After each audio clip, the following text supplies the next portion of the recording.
28-11 তাৰিখে মই থানাতে কাম কৰি আছিলোঁ।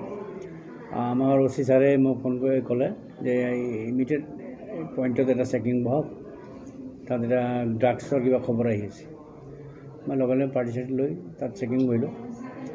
চেকিং বহি থাকোঁতে গাড়ী চেক কৰি আছিলোঁ, যদিও পোৱা নাই, কিন্তু এটা ল'ৰাক আমি ছাছপেক্ট কৰি তাক গাড়ীৰ পৰা নামি অহা এজন ল'ৰাক ছাছপেক্ট কৰি আমি সুধিলোঁ। তাত বডি চেক কৰিলোঁ। বডি চেক কৰোঁতে আমি তেওঁৰ ইয়াৰ জেকেটৰ পকেটৰ পৰা আমি টোটেল 18টা বোটল ড্ৰাগছ পালোঁ, হেৰইন ড্ৰাগছ।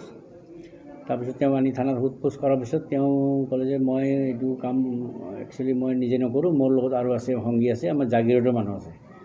এই জাগিৰোড কোন আছে বুলি কওঁতে তেওঁ উত্তম দেৱনাথ ঘুনুচা, এই ঘুনুচা আছে বুলি ক'লে। তাৰপিছত তাক বিচাৰি গ'লোঁ, গৈ সি আল্টিমেটলি তেওঁক 20 পেকেট মাল দিব আহিছিল, এই ড্ৰাগছৰ কণ্টেইনাৰ। তাৰপিছত আমি হঠাৎ পাই গ'লোঁ, কিন্তু তেওঁ মানুহজনে বস্তুটো পেলাই দিছিল ওচৰত। পেলাই দিয়াৰ পিছত আমি তেওঁক লৈ আহিলোঁ। আমি আকৌ ৰিপিট গৈ যেতিয়া তেওঁ গোটেইখিনি য'ত আছিল তেওঁ চেক কৰোঁতে আমি তাৰ পৰা আকৌ 15 পেকেট ড্ৰাগছৰ পেকেট, এই সৰু এই কণ্টেইনাৰ পালোঁ।